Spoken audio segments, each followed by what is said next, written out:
So it might not seem like it at first, this connection between video games.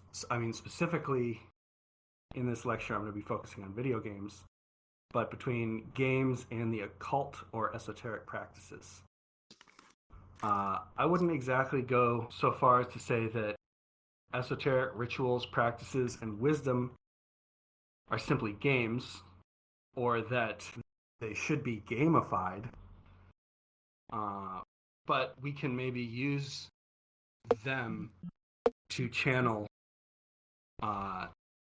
this knowledge through virtual environments and experience it that way. So this is just a collection of real occult and video game symbols. See if you can figure out what they are. Oh, slide's not going. Oh, that's my bad. There you go. Forgot to switch. Awesome. Okay, so there's a few different layers to go through and different ways to do that. So this is the medium that we're talking about, which is games, specifically different from movies or books, television. I mean, the occult is really encased in this written passing of information and knowledge. And we can think maybe about games as a different way to do that. Games, and specifically video games, allow this interactive element that reading a book or watching a show doesn't quite compare. Books and static art have been one of the primary ways of sharing knowledge and experience. Of course, spoken word and music are also very similar, and maybe this is more like that, because those are very interactive.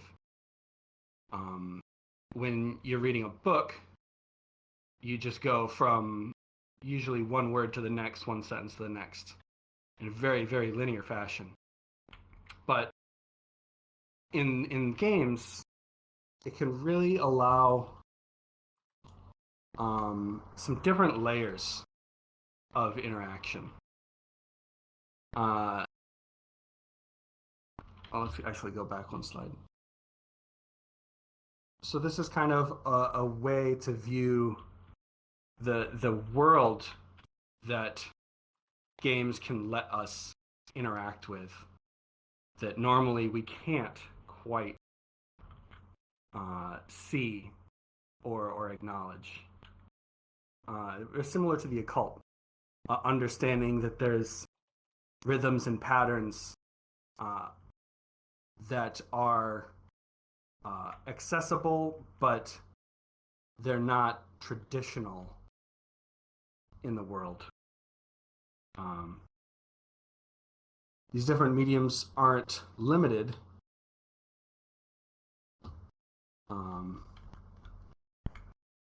The key thing here is that we have choice when we're playing games.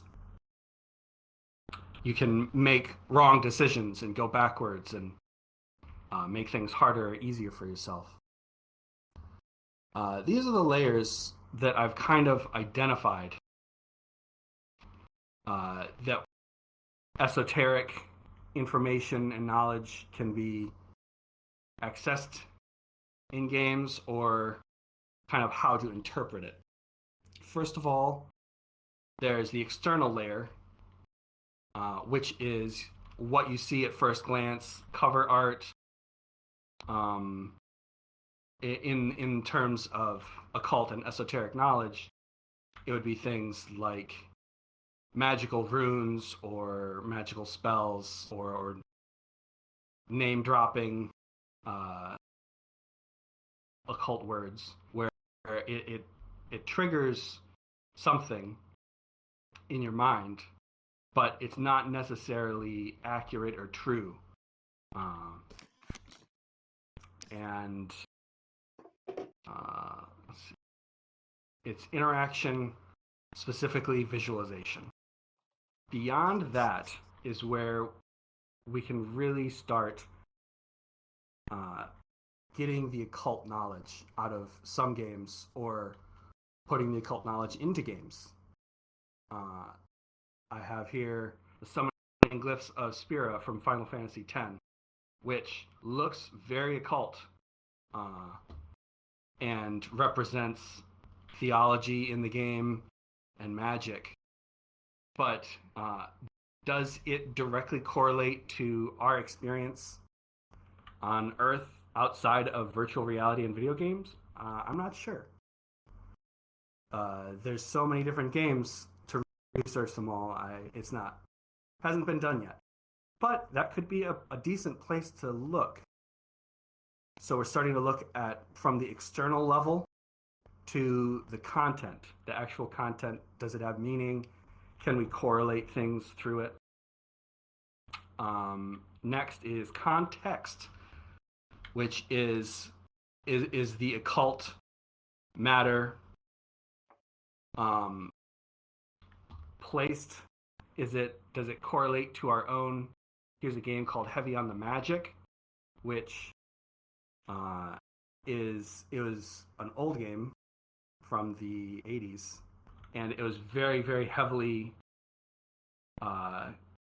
influenced by Aleister Crowley and Golden Dawn, and contains a lot of occult topics, like serious, meaningful occult topics. But at the same time, it's just a video game that someone made that's referenced by that has references. So is it a serious occult game? I'm not sure. But there could be something there. After context, it really gets into kind of the next area of games, and that is flow. So there's definitely a lot of different words that people use for flow. It's like game sense, or being in the current of the game. There's a lot of games that this is sandwiched right in the center of your experience of games. Playing a first-person shooter, a racing game, a sports game, things that might not necessarily be esoteric. They still get you into a state where you forget yourself, and it's sort of meditative. And a good example I found is this game Ring Fit Adventure on the Switch, where you're actually standing and doing exercises and working out, and you really get into the flow of the game, where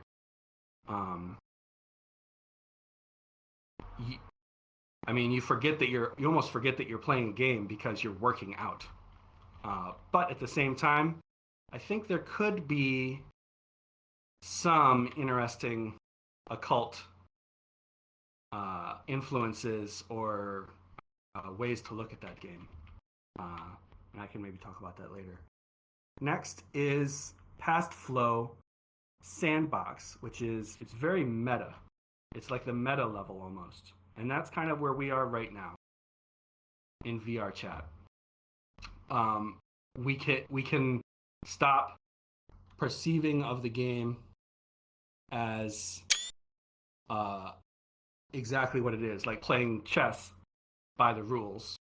And then you start playing around. You start realizing that the pieces are just pieces, and the board is just a piece. And you start creating things like the room that we're standing in right now, and the avatars that we have.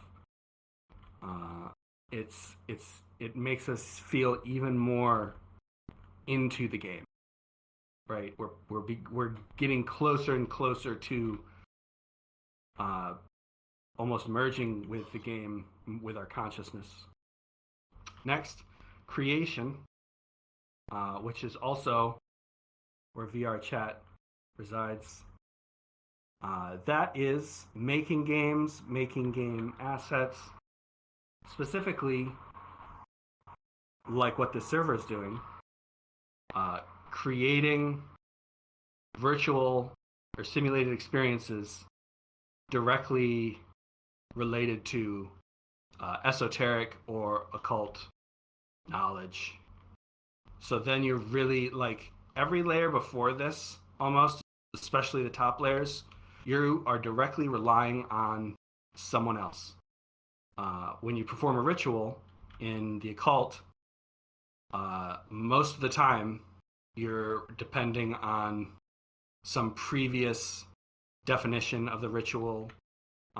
In the game sense, someone made the game, and you are experiencing their game. But with creation, you can start doing whatever you want. As I'll get further in, maybe there's something that you think is really important that you can convey in a game, and no one has done that before. And that's really like you're getting closer and closer to the magic, as it were.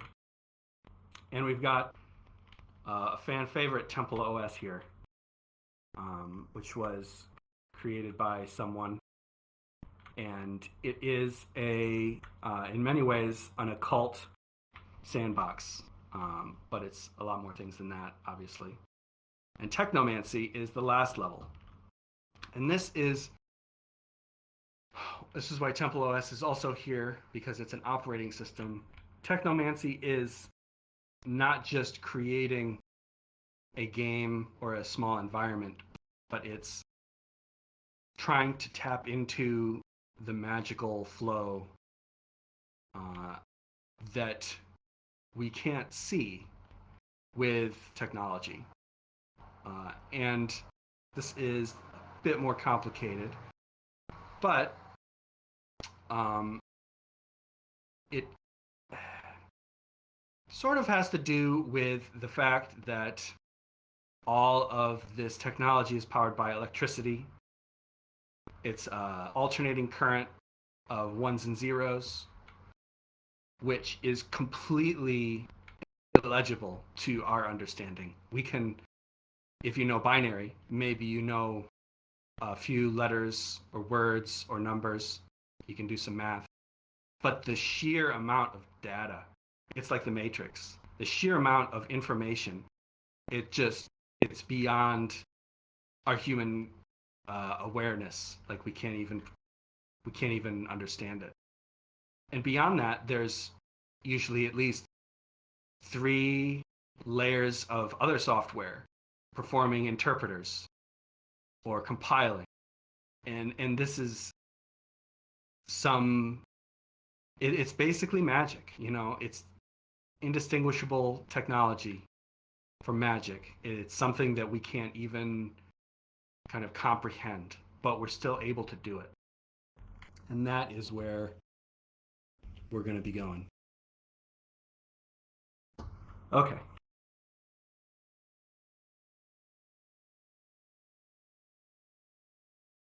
So I was just adjusting my notes.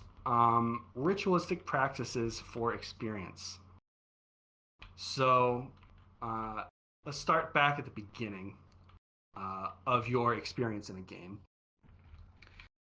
From the beginning of the game to the end of the game, it is basically a ritual.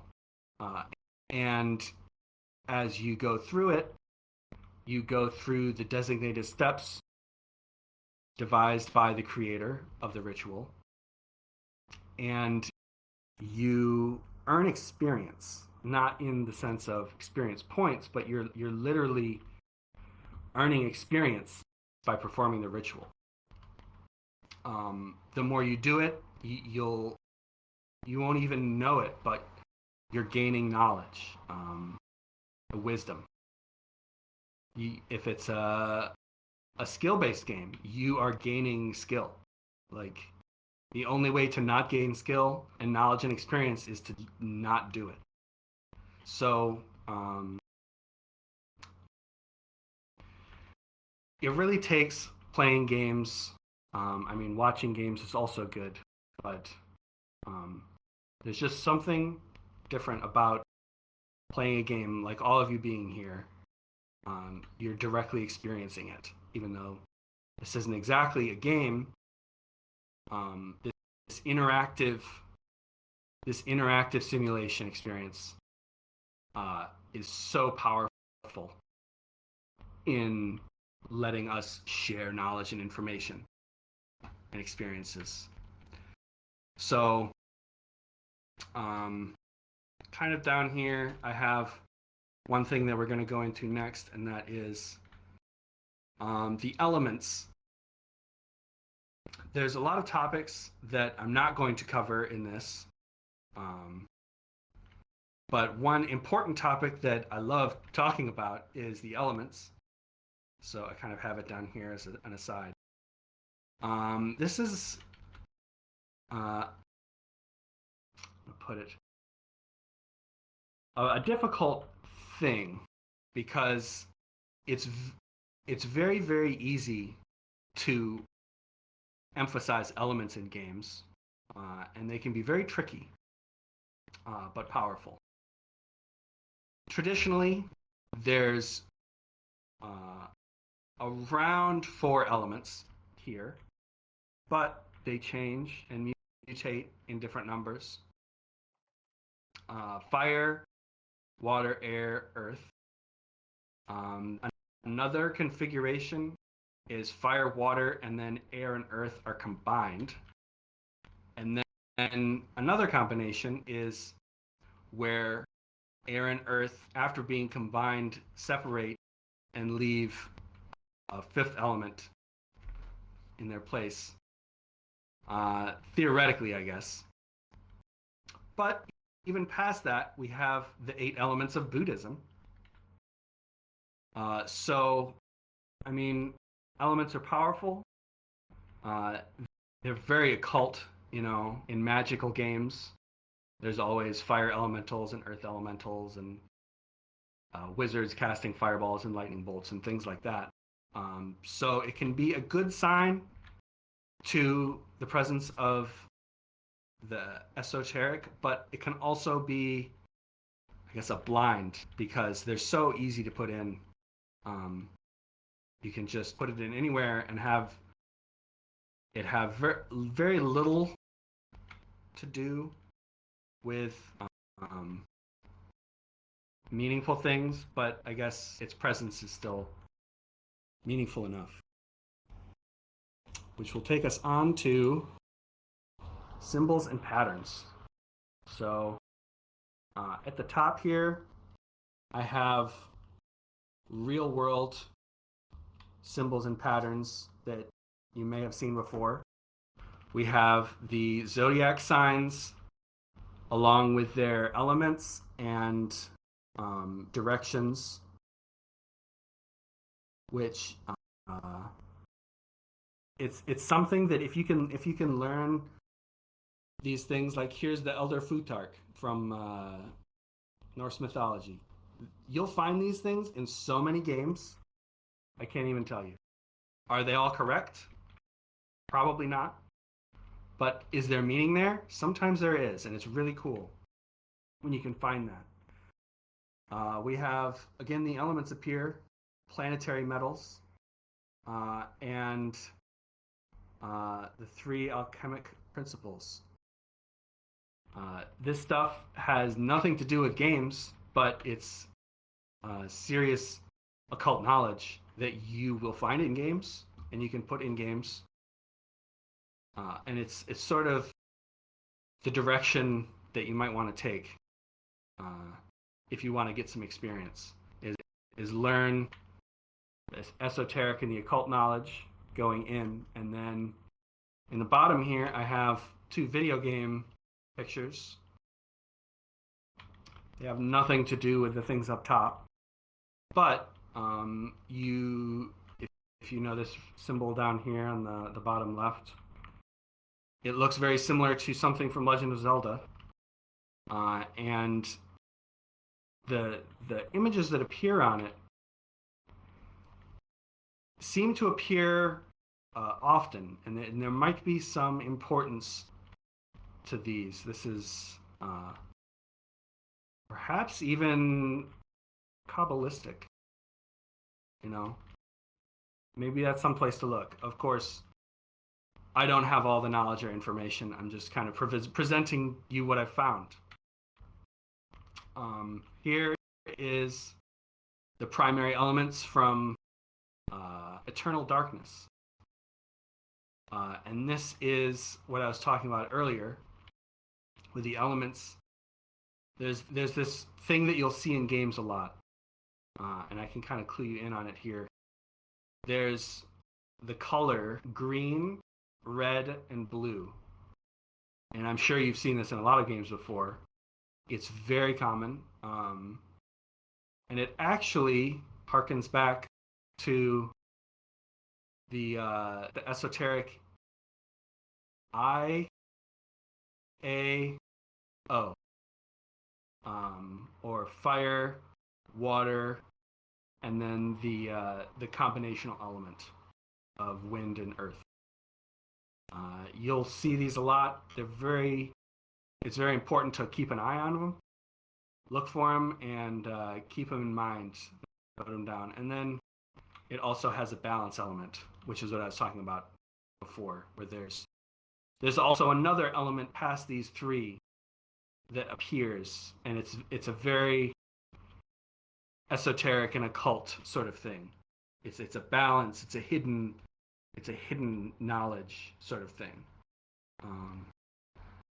and that is something to keep an eye on. And I believe that that is going to be the halfway point. So from this point on, I'm going to be going over some occult and esoteric concepts. Like at the top we see hermeticism.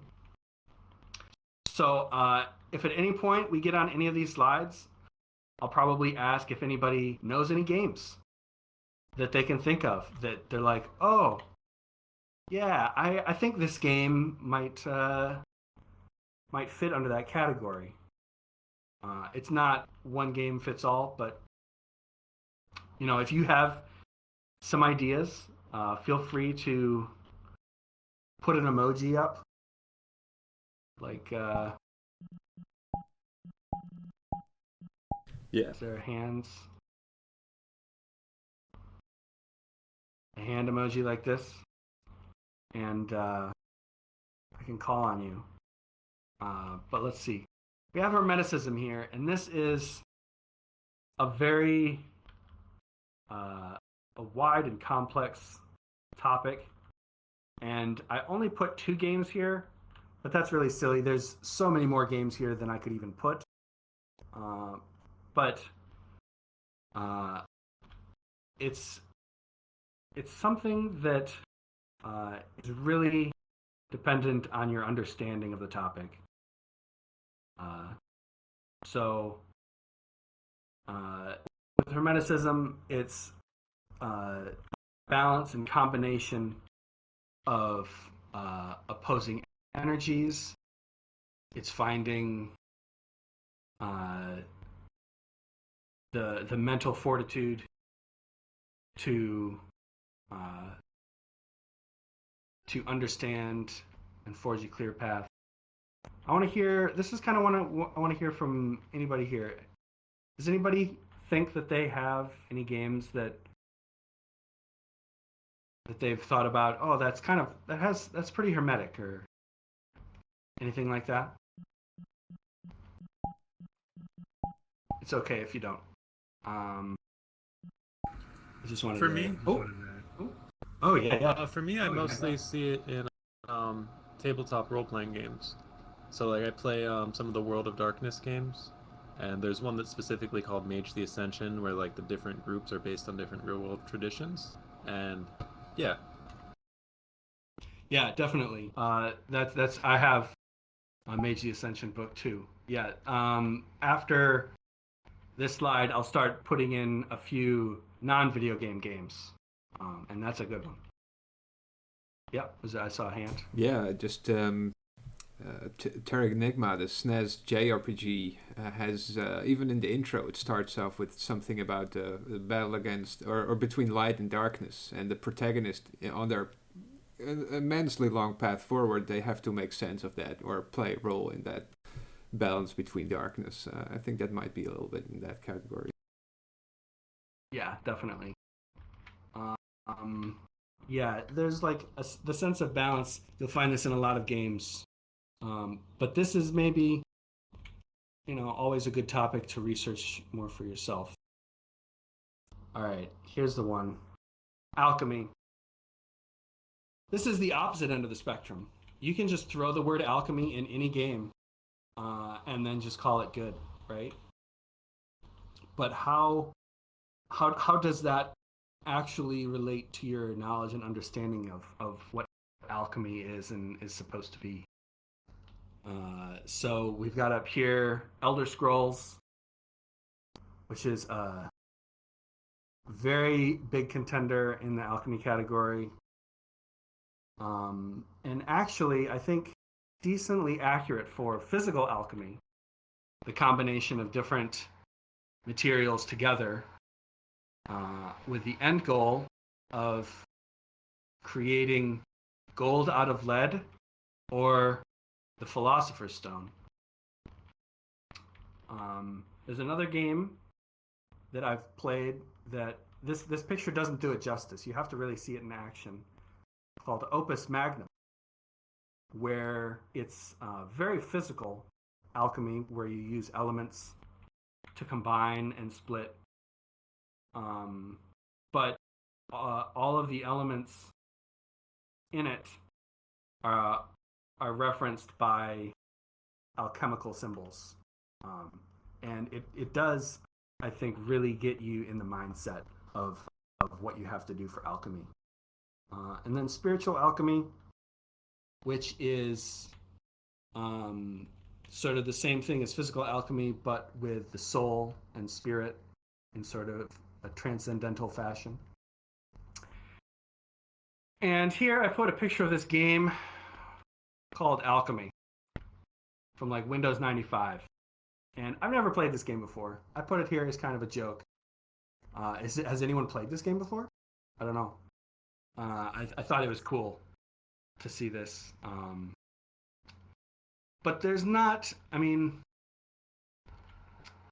couldn't really think of any games that really fall under the spiritual alchemy category.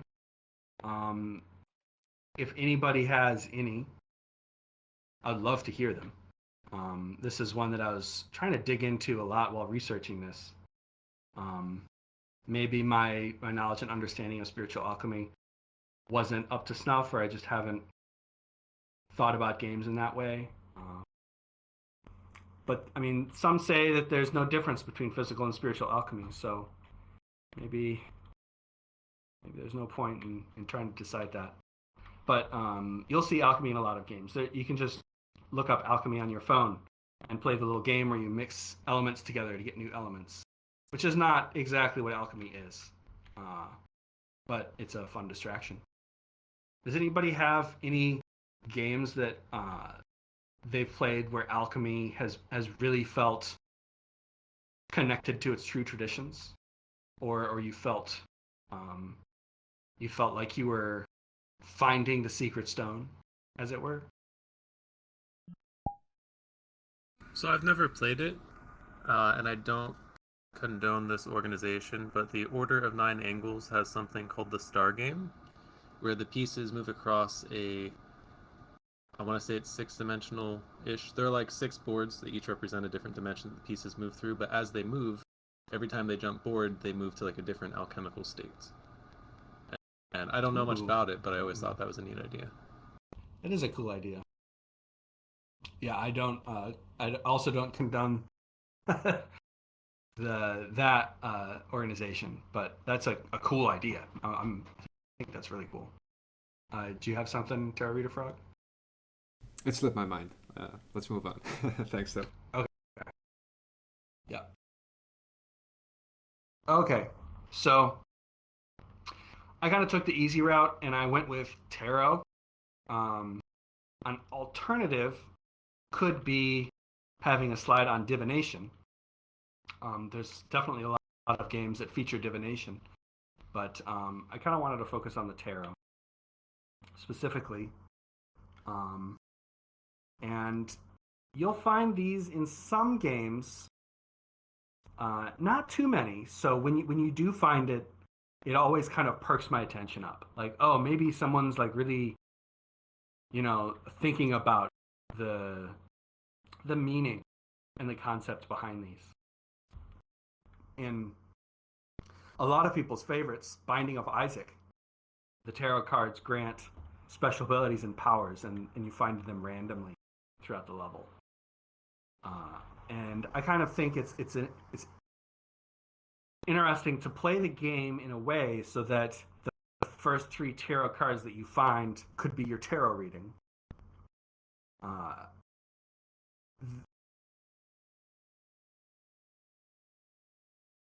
It's not the most accurate, but it's an interesting way of viewing games as being like a tool. As once you're doing it that way, you just quit after you find your 3rd tarot card.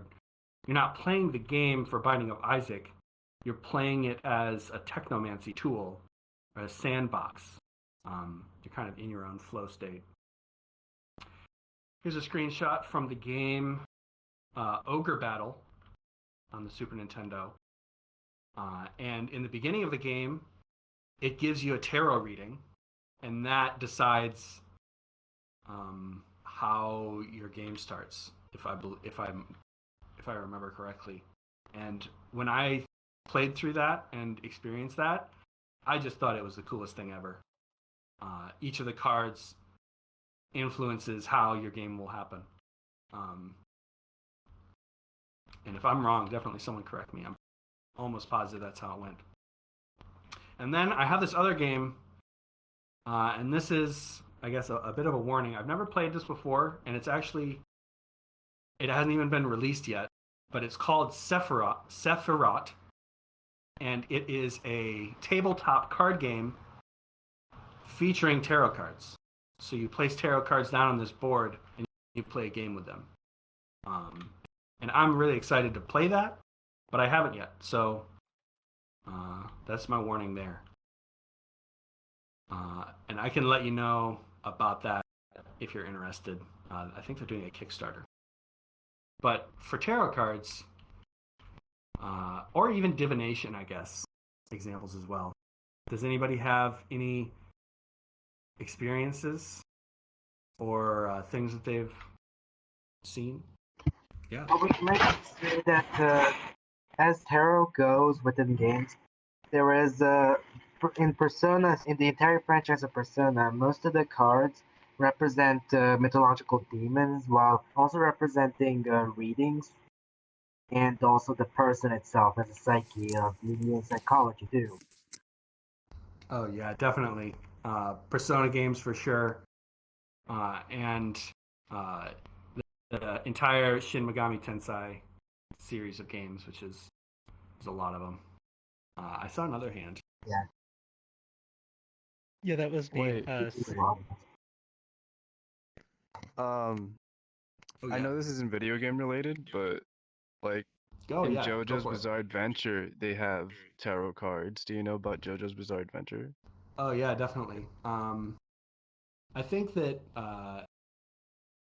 anime can definitely hold a lot of interesting occult concepts as well. And yeah, JoJo's Bizarre Adventure has tarot cards, and they're very important to the story.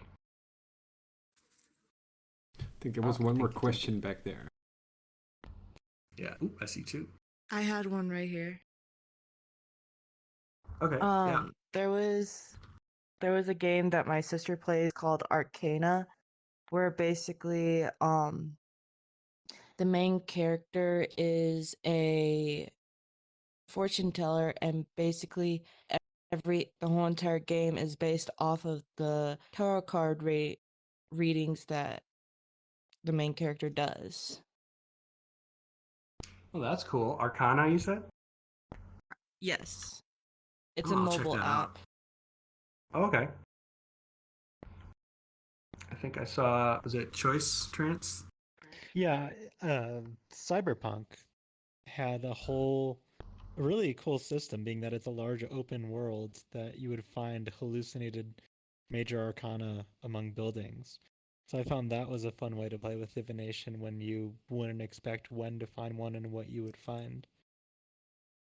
100%. Yeah, I've actually, I didn't put it on here, but I have been streaming Cyberpunk. And the first thing that I did when I was able to was I just hunted down the tarot cards. And yeah, it really felt like you're getting a reading because you didn't know what it was. And you just like, wherever you were, you'd go to a tarot card and it would be a hallucination. And it would really, you'd have some meaning to it from playing. Was there another hand maybe I saw? Oop. Yeah. I'm sorry, I just get really late into the lesson. What we talking about here? I just got really late. I'm sorry. Oh, the topic. It's esoteric and occult information that we can find in games, and to using games as a way to share esoteric and occult knowledge and experiences. Oh, thank Yeah, no problem. And then this is specifically looking at how we can play games with tarot cards and games that feature tarot cards. But divination, I didn't have a slide for that. It's another thing to think about. Okay. So I guess we might as well kind of air this out right now. Secret societies that people talk about have rituals, and they definitely sometimes make their way into games, or games have rituals that are very secretive or pass on secret knowledge. And this is there's so many games that do this. I have a few here. There's the Lord Vessel from Dark Souls, which is a ritual that happens routinely throughout the game or in the game's history, along with many other rituals in Dark Souls.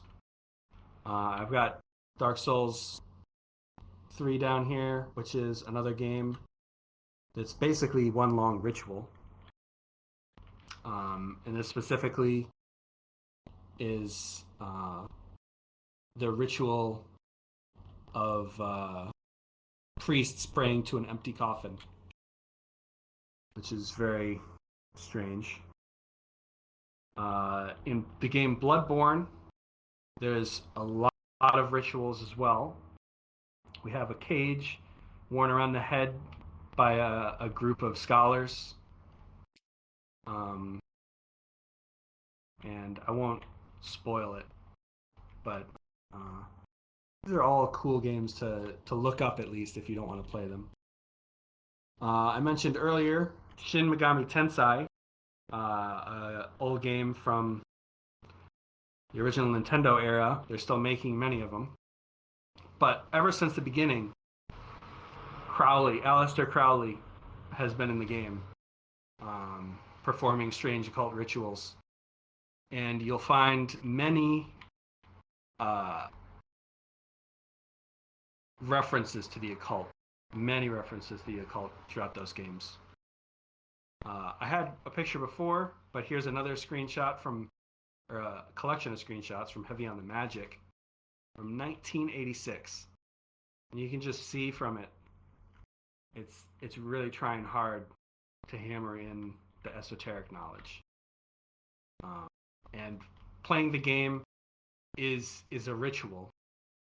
I looked up how to beat the game, and it's just a series of letters and words. It really looks arcane, the walkthrough for this game. And then we have another one that people request a lot, or talk about a lot, Assassin's Creed. This is specifically an initiation, a screenshot from an initiation ritual into Assassin's Creed.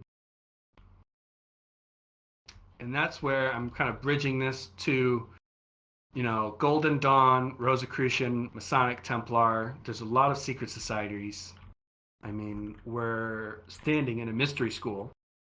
It's not specifically a secret society, but it's a society of secrets, of sharing on hidden knowledge. And that's primarily what these organizations were designed to do.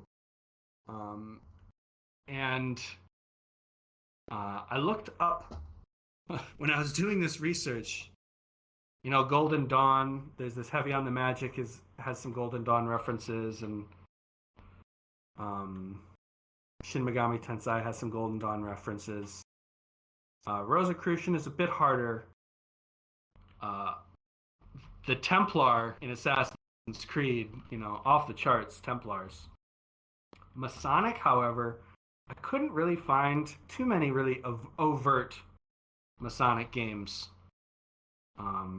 But you can definitely do a Google search or look it up on YouTube, and I'm sure there's hundreds of videos by various people. Does anybody have any? I mean, I'm sure the answer is yes, but was there any like meaningful instance of these sort of rituals that you've played in games? This is kind of a weird one, so I understand.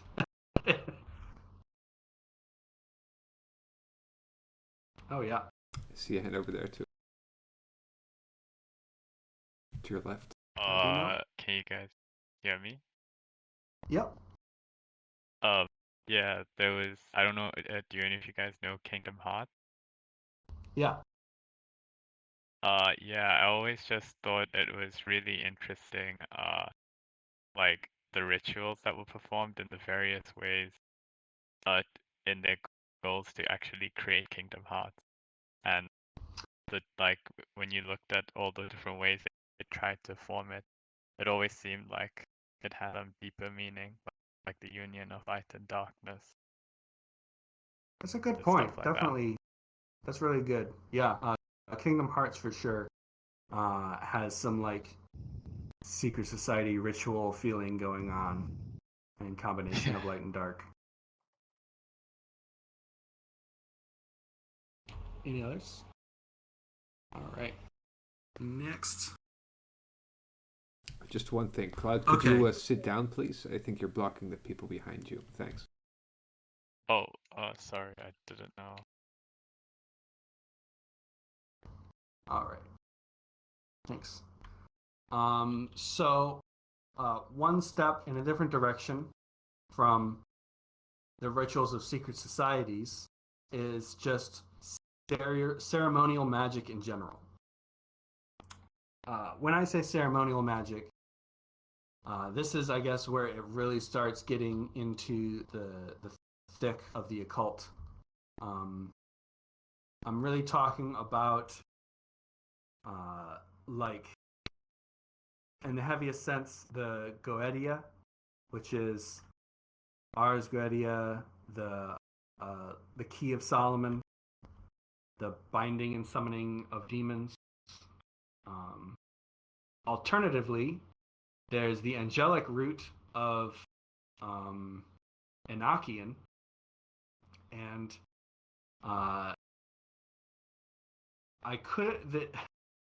demons end up in a lot of games, and angels end up in a lot of games, but specifically,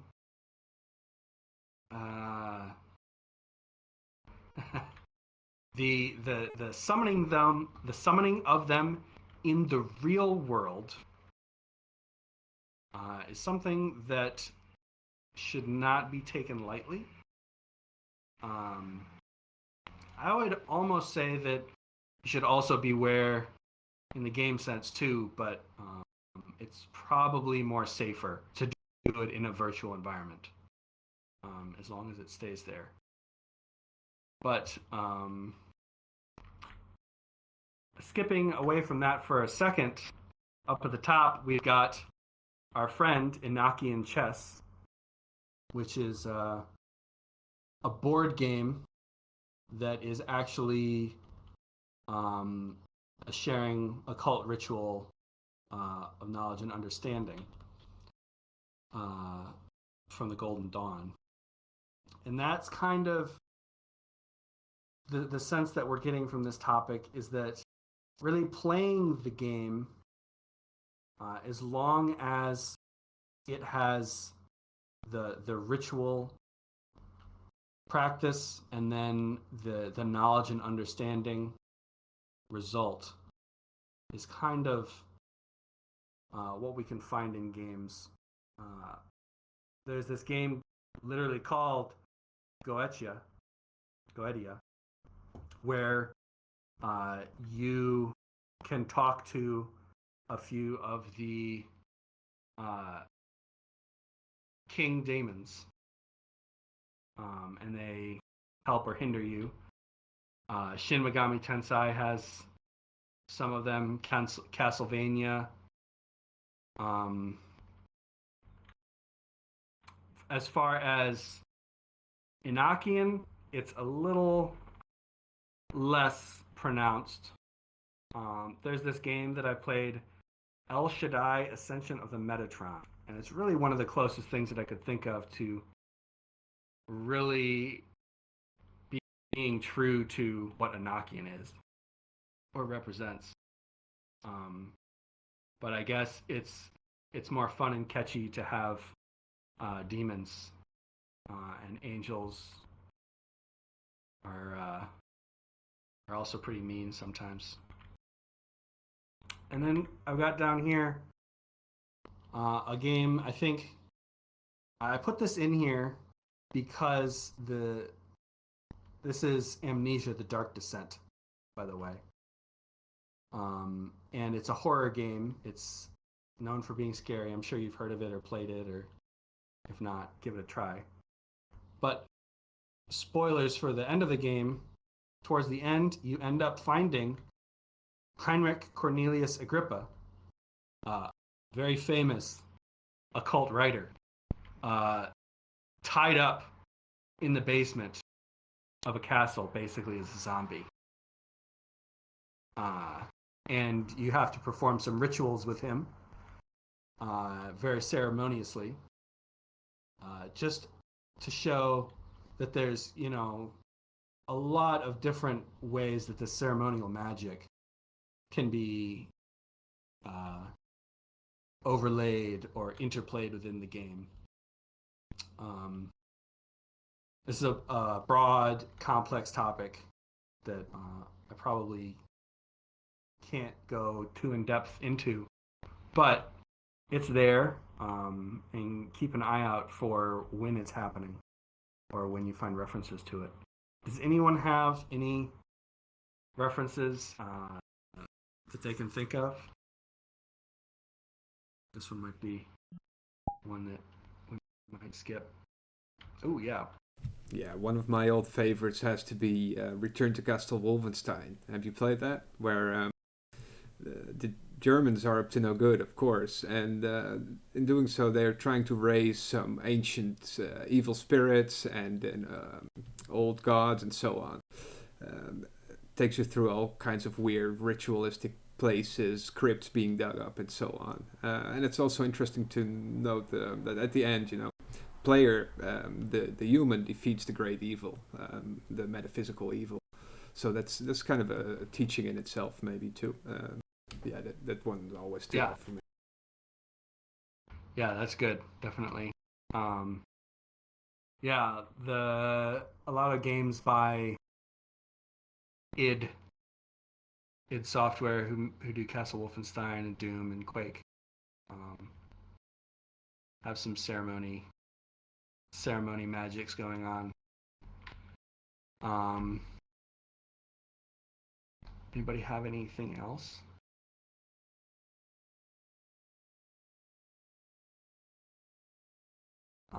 There was another one that I was thinking of, but I have forgotten it. So maybe I'll bring it up later. Okay. So this is getting even closer to our world. Pantheonic worships, not specifically you, the player, worshipping a pantheon, but gods and spirits and powers from our world that end up leaking into video games. There's the game Smite Battleground of the Gods, which it's got, all the creators of the game went through all of Earth's history that they could find and turned all the gods into characters that you can play as. So there's things like God of War, Setsuna, Hell Sacrifice, games where deities or like ancient human gods and powers are just all of a sudden in front of us talking to us. It might not be the actual god itself, but this is the part of the occult where like our psyche is kind of like coming through the creator of the game. The god perhaps spoke through the creator of the game and then are now speaking through the game to us. I mean, that's just a battling kind of MOBA style fighting game. There's other games too where maybe there's more meaningful information passed, but that's an example of where they can leak through.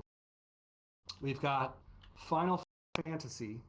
I believe this is Dissidia up here, but correct me if I'm wrong. And there's the summons in Final Fantasy, which are Shiva, Ramu, Ifrit. There's also Odin. So another case where our gods are starting to leak into games. I mean, does Shiva and Odin have any right of being in Final Fantasy together? I mean, yeah, it's pretty cool, actually. That our gods are in the games, in these fantasy worlds that exist so far away from our own. And then at the bottom here, I've got Cosmology of Kyoto, which is a hidden gem that lets you walk around Japan, the city of Kyoto, and you can talk to spirits and the people that live there, and it's this strange, like, simulated world that you can walk around through, and different things happen to you, like people that you run into, and it's this odd experience where you can sort of feel that something is talking to you that's not human. But this is just a few examples that I've put. Again, I open the floor. Does anybody have anything? Another key one to talk about here is the Elder Scrolls games, specifically Morrowind, which is a big crowd favorite. The mythology, the lore was created by a religious studies major. So the religion and the mythology of Elder Scrolls, and specifically Morrowind, it feels very real and connected to us with knowledge in it. And the gods in that talk to you. In many games, you'll end up talking to gods and these powerful deity spirits and entities.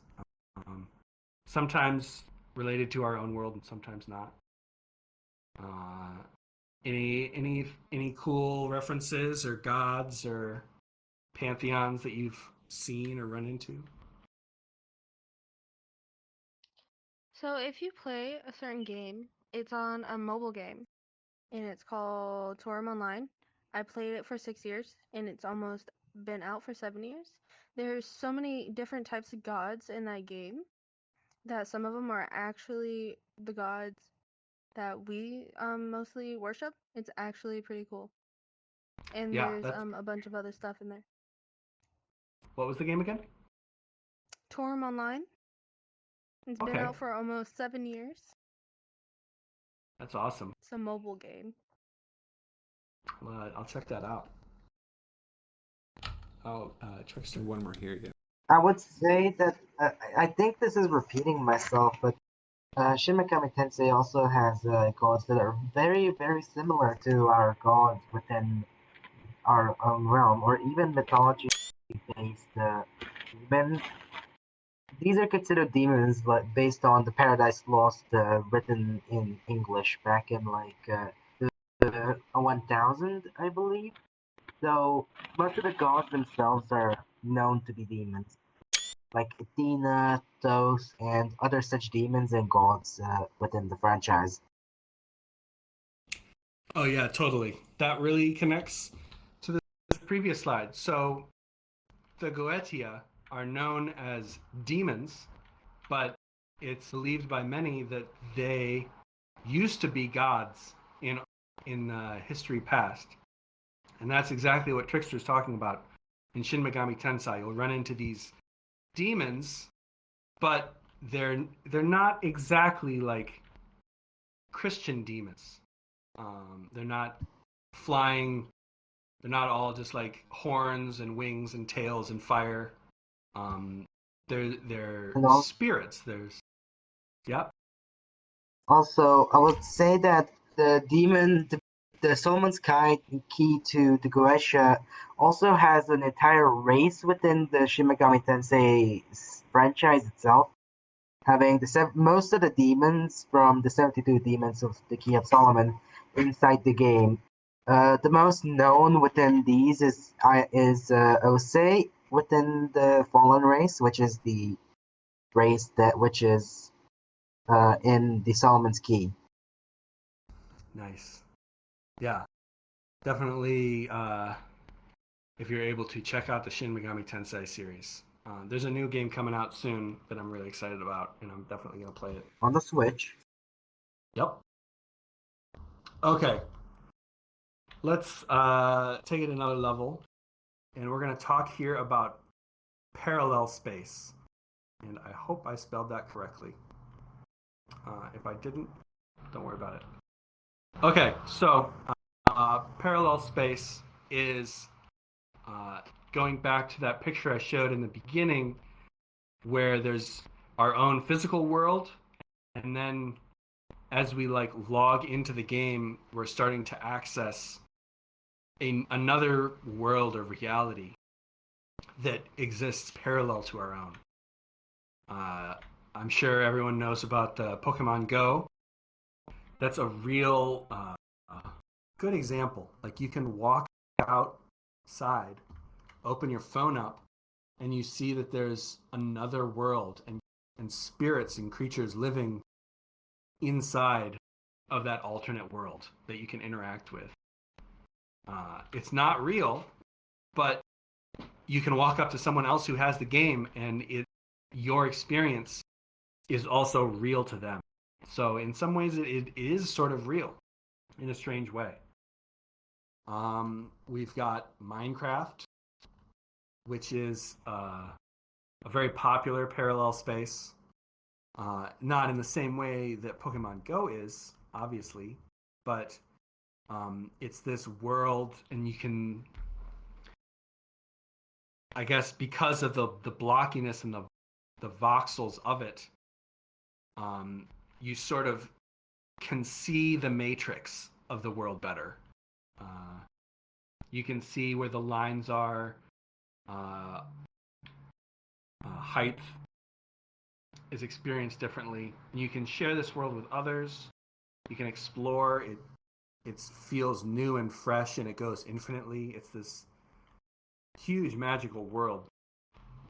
Similarly, No Man's Sky is kind of a mixture between those two, I guess. It's a huge world that everyone is playing at the same time. But it's so big that you might not even run into another person. But they're there, somewhere far away in space. So it's a game, but it's this world that is existing EVE Online is another one. It's this huge, any MMO, of course, this space that people are at, walking around doing things and talking to each other, that doesn't exist in physical dimensions, except for on hard drives and data servers.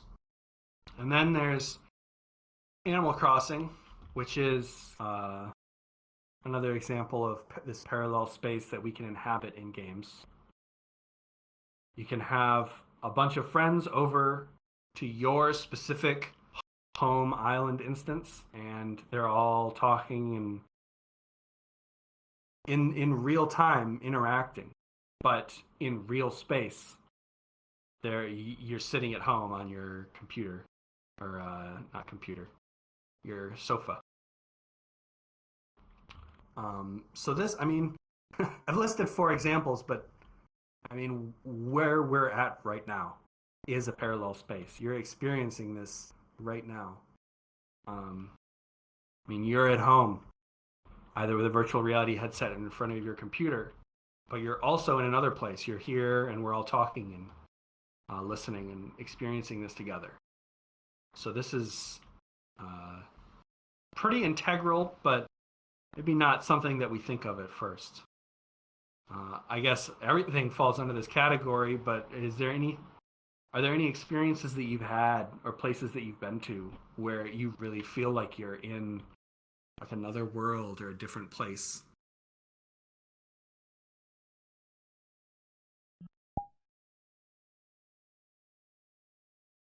Yeah, over here maybe.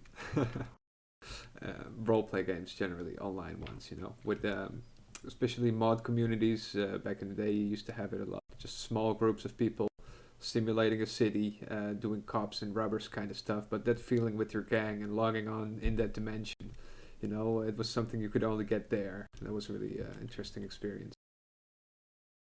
Yeah, definitely. Especially like what you're saying, when you can log on with friends and then you all kind of experience this world together, and it's even more real and visceral. Yeah.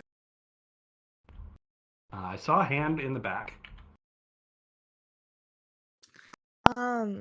Pretty much. I know you mentioned this game VRchat, but I've been playing this game for a good while now, and every single time I'm in here, it's just another world that I feel like I can't go and reach out to, but I'm in it. Yeah. It's strange. Like our brain believes it, but then our brain like kind of doesn't believe it at the same time. It kind of tricks itself. Oh, yeah. I would say that most MMORPGs do fall in this category of parallel spaces. Specifically, I would still talk about Final Fantasy XIV, as most of the expansions and every content seems to be related to immersing yourself within the world of Final Fantasy XIV or Eorzea. So I would say I recommend playing that game if you want to immerse yourself into something of a greater world. That's cool. Yeah, I have a lot of friends that play 14, and they all seem to really like just have fun being in the world. Like that's all that they're doing. Is they're like taking pictures of themselves hanging out at a tree, or like riding a horse somewhere, or a chocobo, or they're just like having fun in the world. Yeah, It's it interesting. makes Yeah. you create an avatar. It makes you create an avatar, and it feels very nice. It's feels very nice to have an alternate self to create to yourself, as if you're not real, but like in another dimension, you are real, like in the game. Yeah. Exactly. All right. Any others? Okay. Yeah, MMOs, a big one for sure. Okay. Let's see how much is left. Just a few more left.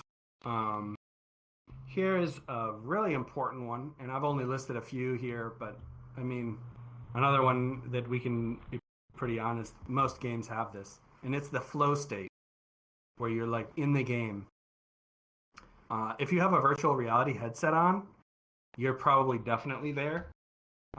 Otherwise, there's so many games that can bring you to this like trance state where you're in the game, you're like no longer who you are in your body, like sitting in a chair. Your like consciousness transports into the game, and you're Mario, and you're hitting this block, and you're trying to jump on this Goomba over here. You know, you're in there, and you're experiencing it.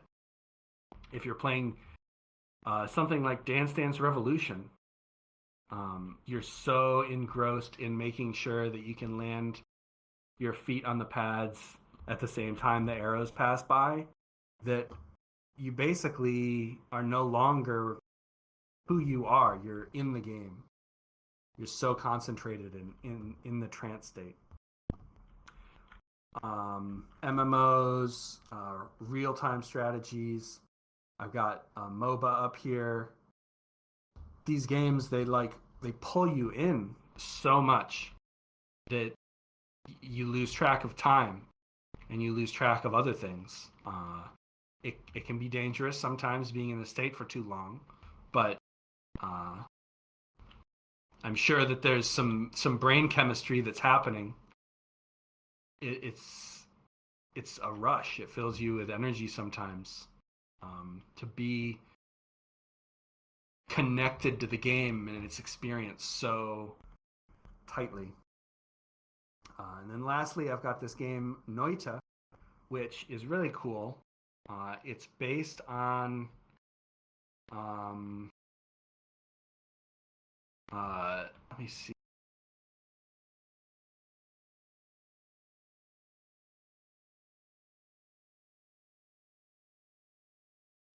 It's based on Finnish mythology, and you play the role of a wizard diving into the caves with a magic wand in hand.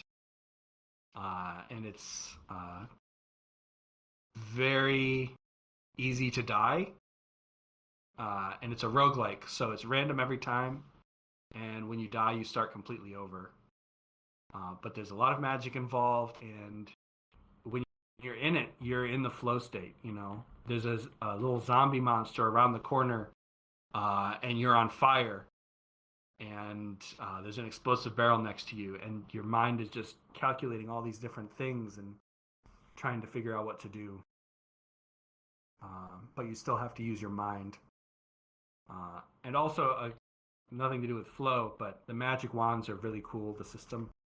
It's kind of like a computer program where you can put different spells in a wand, and you can change the effects of spells based on their order. But there's so many games that get you into this flow state. Playing chess on a clock. I mean, if we're talking about any game in general, going to play football. And now you're in a flow state. Playing football on a video game. You're probably in the flow state, in this trance channel mode. It's really powerful. It's really powerful. And it's something to keep an eye on and watch out for and don't get sucked in. Anybody have any times that they've been really in the flow or feeling it? Or games that they feel like have a meaningful way of doing this? I didn't play the game per se, but I would like to point to backwards a bit where we talked about Binding of Isaac. I would feel like most roguelikes are in this category where their flow means that you get to calculate every single opportunity, every single chance that you can get. see what you will end up with. You can do literally anything. There's literally every possibility happening at once too. So roguelikes are flow. I'd like to bring up an example of designers intentionally weaponizing flow, and you see that in casinos. Yeah, in casinos, that a lot of what they're trying to do, especially with like slot machines, is they're trying to keep you in a flow state, and then monetize it for themselves. So I think it's important to be aware of the kind of flow state you're in and where you are flowing towards. Yeah, I agree 100%. You got a hand back there? Oh yeah. I'm not really sure if I got the whole concept of the flow state down, but I guess an example I got is like at my gym they have like a little game you can play that's like you go on a bicycle and you can compete with like other people online, and like you see them like in the game and stuff, and like I've only done it like once, but like it gets you like you get sort of entranced and you just get immersed into it, and you really want to like beat the people around you and just keep going, and it's like, yeah, I don't know if that's really a flow state, but totally. It's a game, and it gets you, in there. Yeah, I mean, if you're doing physical activity like you're on a bike, yeah, you're definitely in a flow state, and there's other people there. Competitive games, you've got that flow state because someone else is there, and you're kind of like bouncing back and forth. Yep, I saw a hand. Yeah, so the like you mentioned DDR, and I found that any kind of physical rhythm game puts me in a flow state really easily. I play Beat Saber a lot in VR, and that was one of the first times that I really got that gamified flow state with something that was also aerobic exercise. So that's been a really great tool for me in quarantine to kind of, get into an alternate space in VR and work off a little sedentary calories. And another example from a recent game that I played that was surprising is Doom, the 2016 Bethesda remake, where that was a feeling that I hadn't really had before. It put me in a flow state of slaughtering demons. And ordinarily, I'd think of it in terms of like Binding of Isaac or exercise or something like that. But being in that specific like rip and tear murder flow was a new experience for me. Yeah, 100%. I've actually had someone recently ask about the Doom 2016 remake, and I'm like, yeah, there's definitely some occult things, and for sure, whenever I've seen gameplay of it, it's just flow. That's one of the things that they did so well in that game, is they just made it flow together so well. Yeah, and yeah, it's it's good and bad. It's like, when we have Beat Saber or an exercise bike, and we're in the flow state and it's like improving us. It can be so powerful and helpful. But then if it's at a casino, or if it's a game that's making you angry, but you just want to keep trying and it's making you angry, or maybe it's not as healthy. So it's, it's really part of the human mind. And it's important to think about when you're in these sort of flow states, and if you should be or if you shouldn't be. Is it helping you or is it hurting you? And it's important. It's one of the big things that I think about when I talk about this topic. Is it can be a tool definitely for good, but we also have to use it as like a something to watch out for, or keep ourselves and others safe.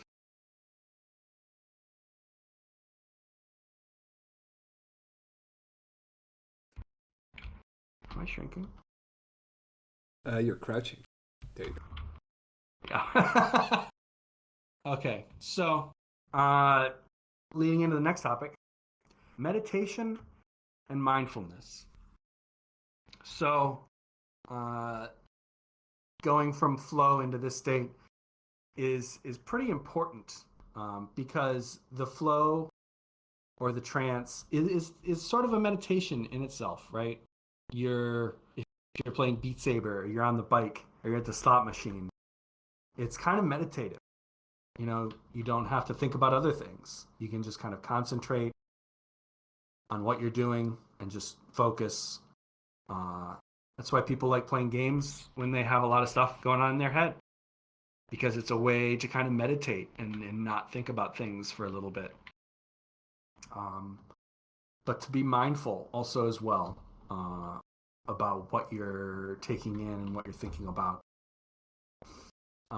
There's this game that I played, VRmysteryschool, in which it's a simulator where you grow succulent plants. And if you know anything about succulent plants, it takes years for them to grow. And the game is not real time, but it's close. So you'll pop open your simulated pot, and you'll start growing a succulent plant, and you'll water it. And then you can close the game and go do something else, because it takes so long for the plant to grow. But it really gives you this like mindfulness about taking care of a plant, and that it takes time, and that it's meditative to come back and water it and keep it growing, and then maybe you can use this to grow plants on your own time in real life. There's this game, I haven't played it yet, but I want to, and it's called Plane, and it is literally just a meditation simulator. You go in it, and it's a relaxing environment, and you sit there and meditate, and that's all you do. And I think that's pretty awesome. Spiritfarer is a game that I played recently, in which you guide the souls of your loved ones into the afterlife. And it's very peaceful at times. It's a little stressful at times. It's sad and happy. And I think it's just loaded with examples of like mindfulness and doing things with like thought, rather than just randomness or doing whatever you want. It was an interesting experience. And then as far as mindfulness goes, I've got Undertale up there, and you can see my little head saying, "You never gained love, but you gained love." And I won't spoil what that means, but it's a game where your choices really matter, and you have to kind of think about what you're doing and differentiate playing a game from like interacting with actual people in real life, and how you talk to them and interact and everything. And if you play the game, you might not get the best ending, but hopefully by the end, you'll maybe gain some understanding, and hopefully a positive experience. And then I didn't have it up here, but again, the Ring Fit game, there's a Wii Balance Board or Wii Sports. Maybe not as much Wii Sports for like meditation or mindfulness, but doing physical activity can definitely lead to that. And breathing exercises. I wasn't able to put it on here, but it always helps to take a breath. Just stop and take a breath. Focus on your breathing. A very subtle occult and esoteric topic is how important the breath is. Make sure you're stopping and breathing and thinking about things and being mindful. Any games that you think really hammer in on this topic? Hopefully. Oh, yep, I see a hand back there. I have 2 games. One is a mobile and one's for Quest. For the Quest, there is this one game called Trip. Basically, it's just like you're being taken through a meditation experience with someone, and they're talking you through it, and you just having calming or like very cool, just things happen around you. It's hard for me to explain. And the second game is called Sky. It's a mobile game. Pretty much it's very similar to when you were talking about Spirit Fire. Yeah. Pretty much it's a mobile one, it's free. Yeah. That's I haven't heard of those before. I'll definitely look into that. That's cool. Yeah, I really want to. Sorry, I didn't do the hand thing. Just remembered, but I really want to recommend this game, Sound Self, that's on VR exclusively. Can be bought through Steam or Oculus, but it was made by developers that wanted to replicate the psychedelic experience, and it uses your voice. So you you sing or you make noise, and all of the audio, your own audio, is distorted through the microphone, and it takes you through like a visual psychedelic experience of like natural and fractal type things, all guided by your voice. And within minutes, it's very difficult to not fall into a really body centric state out of even though you're playing a game. So yeah, Sound Self is remarkable for this part of it. I heard about that once and thought it was the coolest thing ever, and then I've forgotten about it. So I need to write that down and get a VR headset so I can do it, because Yes. that was awesome when I heard about that. I saw another hand. Yeah, I was going to talk about Sound Self. Oh, So. sweet. Awesome. Yeah, that is 100% on my list of things to do. Yeah, so this is a category that is probably one of the furthest things from your mind when you're playing games. But if you find these, keep them close and share them, because they can really help people out. Okay, so this is a tough one, because the Kabbalah is a very mystical and esoteric concept and tool that I couldn't really do justice to. I couldn't find a whole lot of games that really hammered in on this topic. I've got our friend Sephiroth here holding a materia. And I'm sure that there's many people who have looked for the Kabbalah Sephiroth, and then they find our friend Sephiroth here. But I'm sure that is not, that was intentional. So I have him here, and I think that the materia and some of the things that they're doing in Final Fantasy VII with Genova and Sephiroth were clear calls to the Kabbalah. I haven't exactly done the research on Final Fantasy VII and the Kabbalah, but I know that there's some writings on it, as well as some Final Fantasy games and Dark Souls. The Kabbalah is an occult tool to categorize and understand things outside of itself. So you could use it to dissect any game that you wanted to, then put that game into different categories of the Kabbalah. I guess it would have helped to have the Kabbalah on screen for this. I could get you one from the library if you want. Yeah. I had one all the way on the first page, but it's here. I'll go back to it.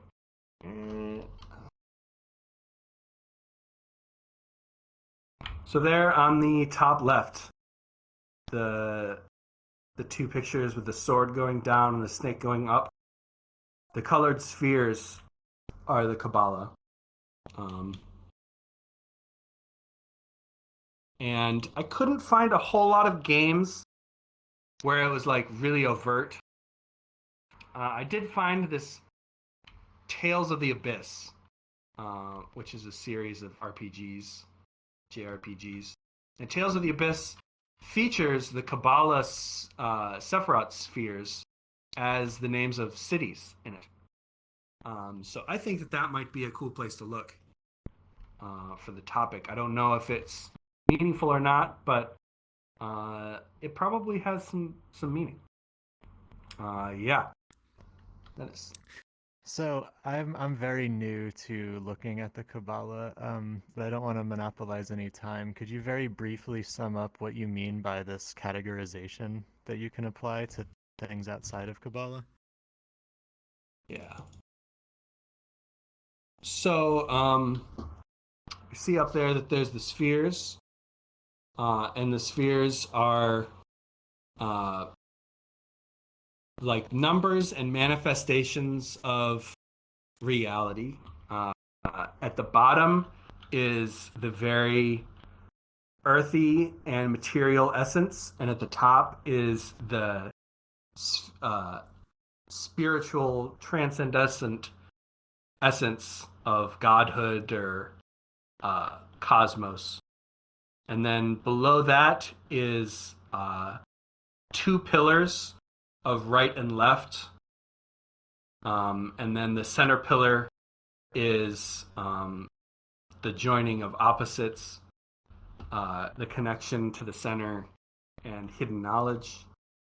And each sphere is numbered, and it has like an essence to it, like wisdom, knowledge, and then you can place a variety of topics into the different spheres or locations. And it's kind of like a categorizing and a way of understanding and the connections between different topics. That's really interesting. Thank you. Yeah, it's a huge topic, and it's very interesting, and there's always more to learn.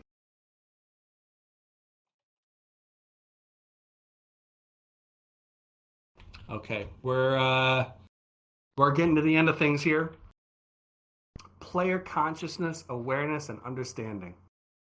So this is kind of like one of the last steps. Oop, sorry. Trickster. I wanted to. I'm sorry to interrupt, but I did have a game for the Kabbalah. Oh yeah, please. It had the meaning of the Tree of Life within it. It's called Lobotomy Corporation, and it's a sequel to the Library of Ruina. Those two prominently have the themes of the Tree of Life within its mechanics and mostly in its characters too. Most of the circles and the spheres have been categorized into characters in this game.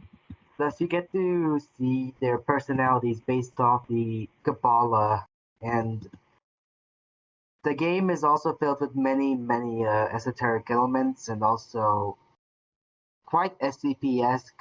The first one, Lobotomy Corporation. The second one, Library of Ruina, is more based on the occult too, I believe. Some elements are occult, like having the Church of Gears and many more. I do recommend playing the two games and reading most of the things Project Moon has to offer, which is very interesting on its own. Yeah, when I was looking this up, I ran into Lobotomy Corporation, and I didn't include it just because I didn't have enough.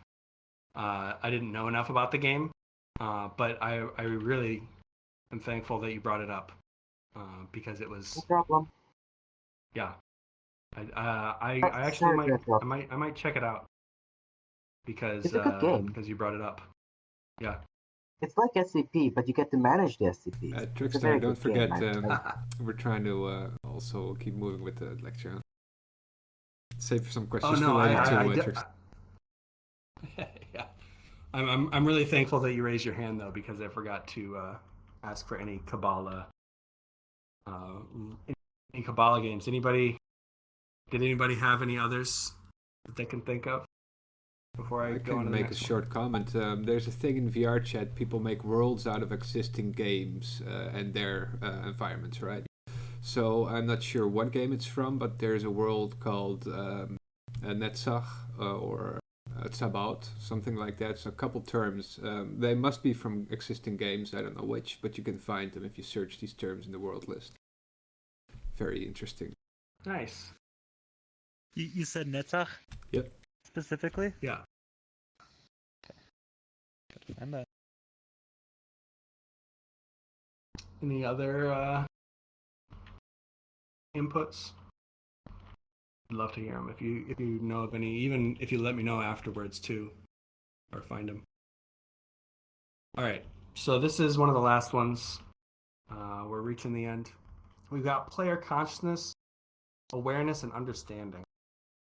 And this is, we're kind of like, we're seeing beyond the veil and trying to truly like understand the human condition and our place in the world, and how our minds work and what the occult means. I have Elder Scrolls Morrowind. We've got Vivek here, the champion of Chim, or Kim, I guess, which I'm not an expert on by any means. I know that some people are really, really knowledgeable about it. But this is what I was talking about earlier, where it's like this mythology and religion created by someone with an intent of like actually sharing and passing on spiritual knowledge and information. And it's a way of like viewing the world and yourself and the balance of two sides. Very like hermetic. And he is the warrior poet, which I think is a really cool, I don't want to say trope, but it's a cool thing to think about, is the combination of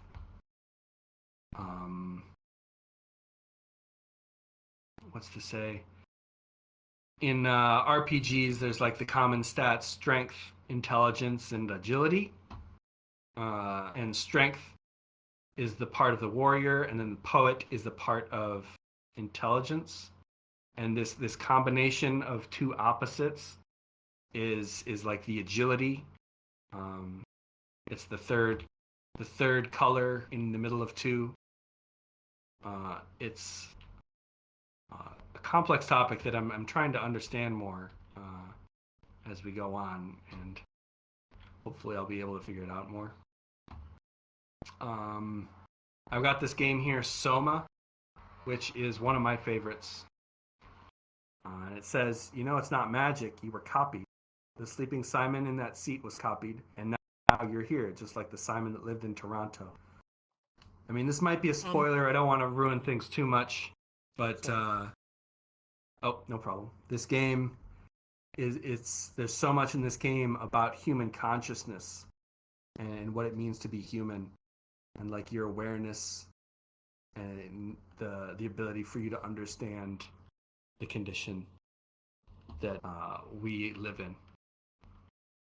I've got Bloodborne here, which is, the Souls games from Software have this deep thing inside them, this meaning where they're trying to impart knowledge and understanding. The sky and the cosmos are one. Two things that are different are the same, and our place in between them in understanding them. And then I've got Mist up at the top, which a real classic, and it's our ability to be in the world and perceive and understand and the human condition and our place in it. Got a hand back there. Did you have a game? Sorry, I wasn't sure how far along you were in your discussion about awareness or understanding of AI in video games, of how that may but I don't know if you've played. I don't know if you've heard of the game Doki Doki Literature, but it has something similar like Yeah. that, like where the I've AI heard of it. itself is aware. Yeah. Yeah, sorry, that was That's just I could it's the only example I've been able to provide to any of the games so No far. problem. I appreciate that. Yeah, Doki Doki Literature Club. It's a very interesting game, and people really are really into it when they experience it, and it like messes with their minds. That I guess the game is aware of them, right? That's kind of what you're saying. The AI of the game. Yeah, the AI will interact directly with the person who's playing, and like for example, if you go into game files themselves, you can change the outcome of the game depending upon the AI will like say something and it'll interact depending upon how you alter the game's files itself. Nice. Yeah, I Which haven't I thought played was it. really freaky, but Yeah, I haven't played that game, but I've seen some of it. I kind of know what's going on. I might play it in the future on stream, and check it out. Any other examples that really kind of pushed your understanding or awareness, or imparted some knowledge that really like sat with you?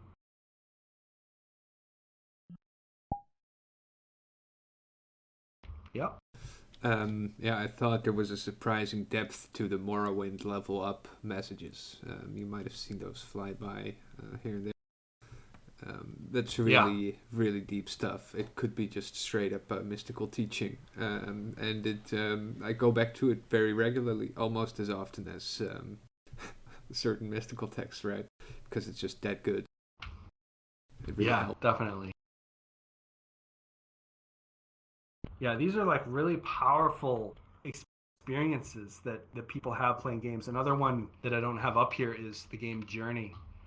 That was on, I think, the PS3 or PS4. People get done playing that game and they feel like they had a spiritual experience, like that they were there and they like were part of the story, and it like moved them in such a way.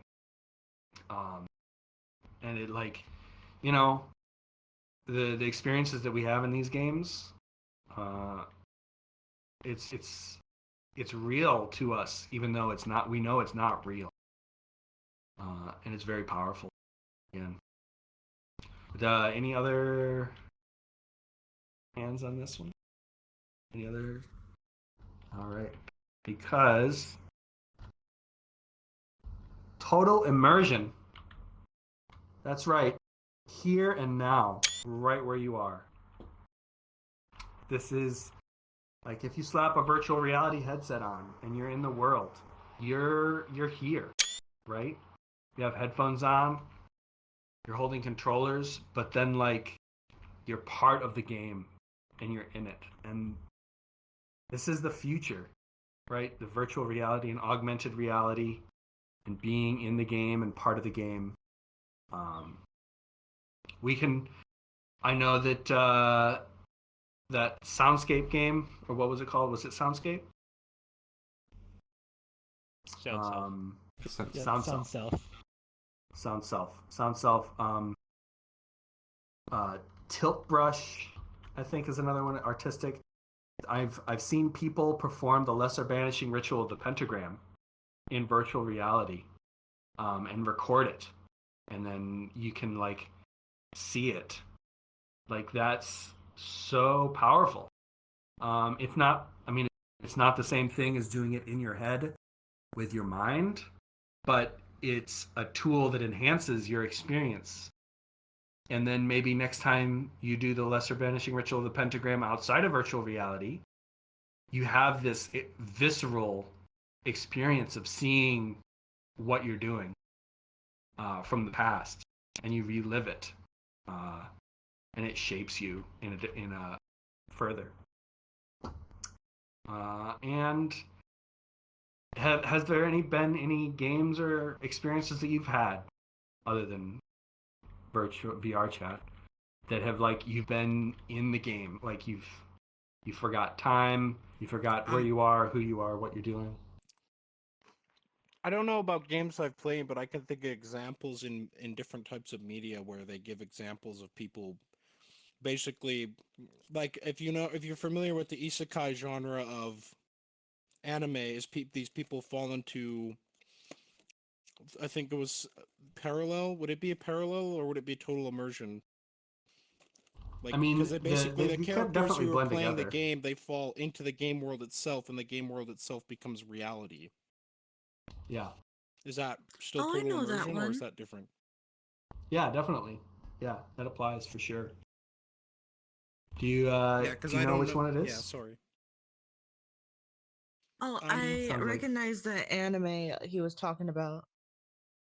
No, there's a few examples. Like a good one I've watched, Overlord, where the person is human and they fall into their character in the video game, which is actually this like necromancer skeletal overlord, and he oh rules yeah. basically.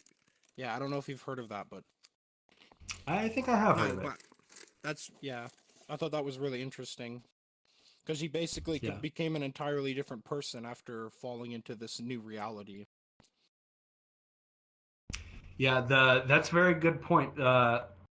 This happens a lot in games, and it's often connected with something like falling.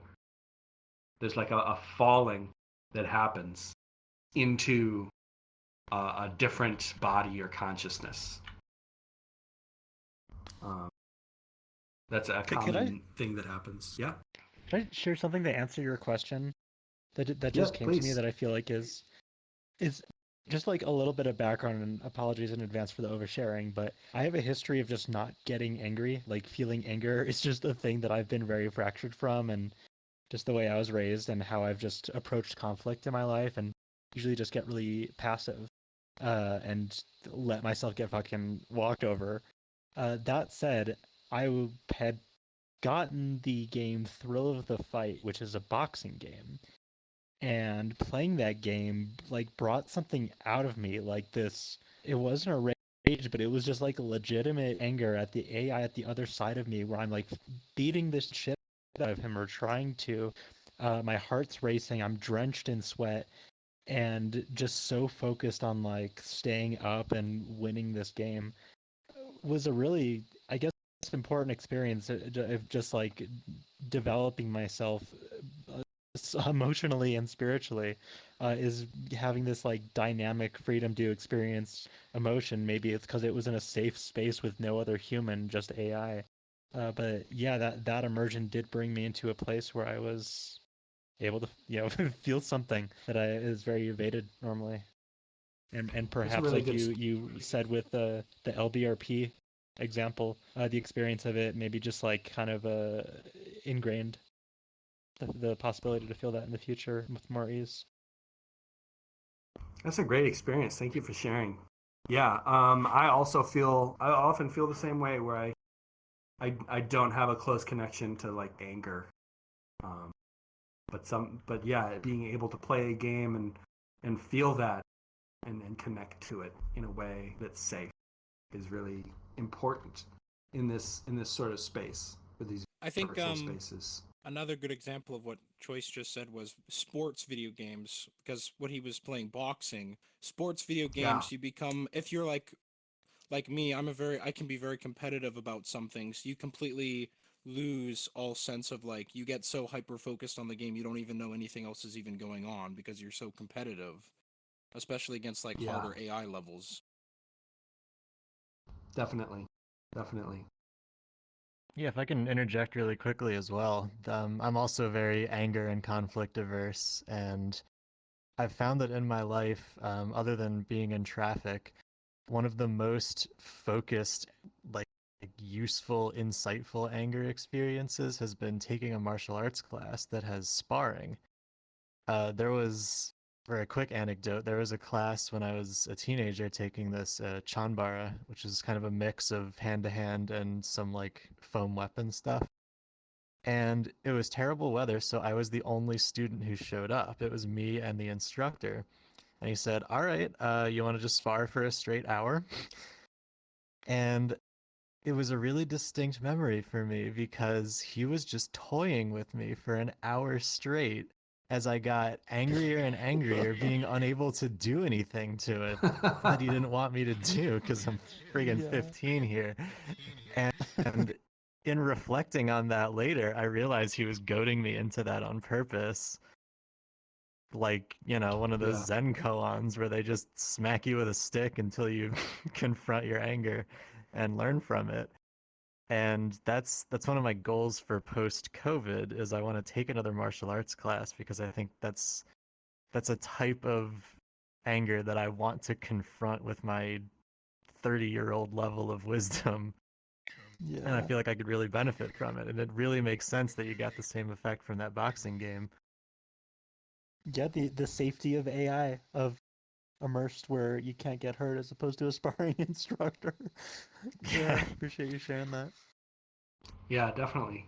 I appreciate that too. I'm also feeling the same way where I kind of want to take some sort of like low-level martial art after COVID to kind of like channel the energy in a safe, helpful way.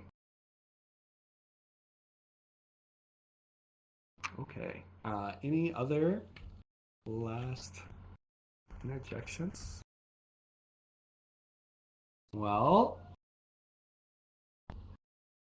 that's it.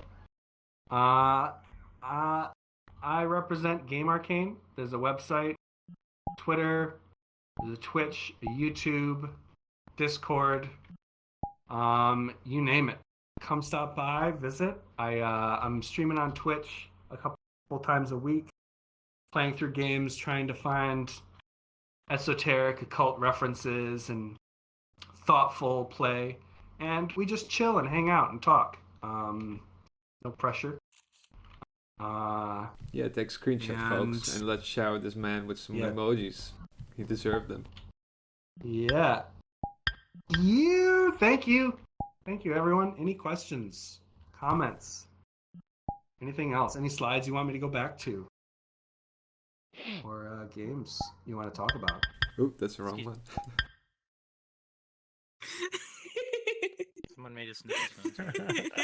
Or someone like sneeze or something. Oh no. Oh my gosh. I actually have a question. You're in a quiet lecture room. Get loud again. Wow.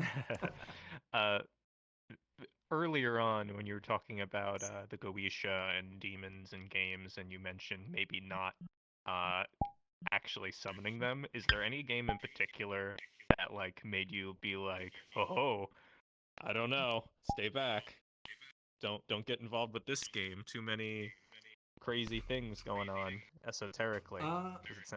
Sorry, Trent, you're causing some feedback there. Could you check out your mic, please?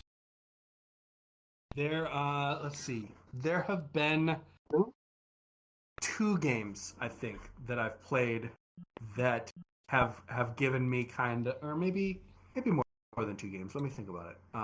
2 games that I can really think of are games that exist on or about like the deep web. There was a game that was on the deep web that I played that was like your experience being on the deep web, and it was called Secret Satan. And it's just walking. You just walk through like hallways in like this weird empty space. And just the whole concept behind it and feeling, it felt very strange. And then the other game, it was the game where like you're on a computer in the game and you have to like hack into people on the deep web, and then like people would break into your house and like kidnap you. I'm not too into that. That's where I draw the line. I haven't played that game and I don't intend on it. That's very interesting. Yeah. I don't know what it's called, but I'm sure you can. I've find watched it. a couple of Let's Plays of that one. Yeah. I'm also familiar with Secret Satan, but I think the reason why you wouldn't want to get involved with that is that there's actual illegal stuff on that game, so it's kind of off limits for the average person. It's also a shitty game. Sorry, but it's also bad. You can play a lot better horror games if you want to have that experience without the connection to actual illegal shit. Yeah. So that's there's a few there that kind of worried about. But as far as like summoning demons in games, I haven't, and being worried about it. There's nothing that they've really put in that's like so one-to-one accurate that I'm like worried about it yet. But I mean, the possibilities is possibly there, I guess. Yeah. But okay. But I mean, your understanding of the quote-unquote demons and the sigils and the process and all that stuff. The more you know, the better. Before going into those things, but I don't know exactly if there's anything dangerous yet. Cool. Ooh, got a hand there. So one game that I wanted to mention in a lot of categories but couldn't because it's almost too relevant to this topic is Cultist Simulator.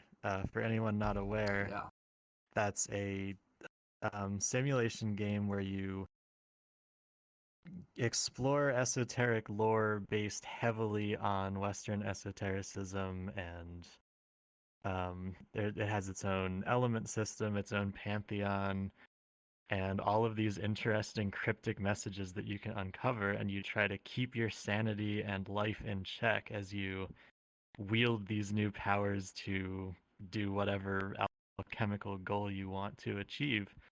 I would encourage everyone to at least do some reading about it, if not play the game. Check it out, because it definitely captures that. Like all of the elements are laid out as cards on a board. So the whole game is you looking at this table, and you feel like you're drawing like the Charlie Always Sunny crazy string conspiracy chart as you just keep track of all of these things and try to figure out what the hell to do to advance through this gate in the dream world or figure out a summoning ritual. It just really hits all the bases. I'm gonna have to check that out. I've seen it and I've heard about it. I've just like seen screenshots, so I didn't include it here. But yeah, I'll based on the recommendation, I'll check it out for sure. Maybe put it on stream so people can see what it's like.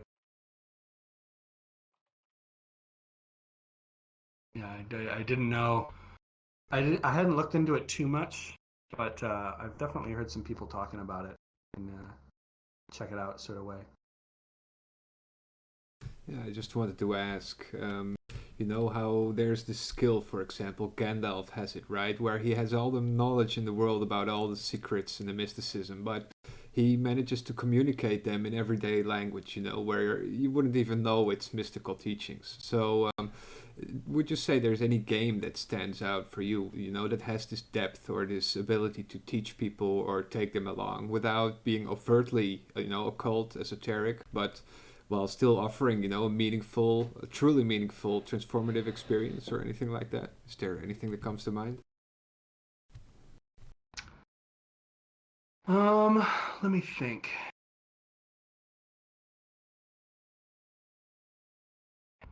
I mean, the first thing that's really coming to my mind is like either Dark Souls 1 or 3. I mean, those have like magic and occult in them, so I mean, they might kind of not quite count for the definition. If it's like, if we're talking about games that are more like mundane. Yeah, like the game looks mundane, the but it's very spiritual. spiritual. Exactly, something like that, right? Does that exist in your view? I could bring up something that, like, sorta, kinda. What Remains of Edith Finch is, like, the game itself is pretty mundane, but one of the characters in it sort of retreats into a fantasy world, and I kind of I sometimes see occultists making similar kinds of mistakes in terms of how they treat their practice as a form of escapism. But like, I wouldn't say the game really shows like mystical knowledge. It's more that it shows you one of the ways you can use the occult in a way that is kind of enjoyable, but also is not ultimately great for your life. Well, that's a good one. Yeah, I haven't played that game either, but it's on my list to play. And that's a good way to think about it. I'll definitely have that in mind when I go play it. Yeah, and it only takes like an hour or two. Like, it's a movie length game. It's very good. Yeah. Yeah, I think that it's probably going to be these sorts of games, well, like a walking simulator or an adventure sort of game where you pick up items and do things slowly and methodically without too much pressure. I can't think of... Scouring my brain. That's all right. It's kind of a tricky question anyway. It is, yeah. I'll think about it for maybe sure. Maybe next time, next presentation. And, yeah, maybe next time for sure. And unless anyone has any other questions, it is exactly 2 hours. It is. That's a high score in yeah. of itself. Very cool. Awesome. Well, I really appreciate everyone being here and listening and talking. Yeah, well, I've been doing this for a couple of years now, and it's always great to find other people interested. Yeah, you'll always find a warm welcome here, that's for sure, with the subjects you're dealing with and the integrity you apply to it. You know, that's definitely something people here are very interested in. So I do hope you will come back, because this was absolutely amazing, and I want to thank you again and shower you with emojis again. Let's do that, folks, because that was absolutely awesome. Thanks, dude. Any other comments from you before we wrap this up? I guess just keep it in your mind, and reach out to me if you come up with anything cool, or if you're making any games, or you find any games that are esoteric, or also make sure to plug the Discord and all your channels in our own Discord server, so everybody has clickable versions, and you don't have to remember all of that. So yeah, thank you very much, and thanks everybody for coming. If you want to continue the conversation, head over to the lounge, in the coffee bar, the library, wherever you want to hang out and mingle. Maybe ask a couple more questions that you were too afraid to ask in front of the whole audience, whatever you feel like. So have fun, folks, and see you next time. Thanks for coming, everybody. And thanks again, X0. Thank you. Yeah, thank you. It was crazy good, man. Great space, great people. Thank you. Thank you.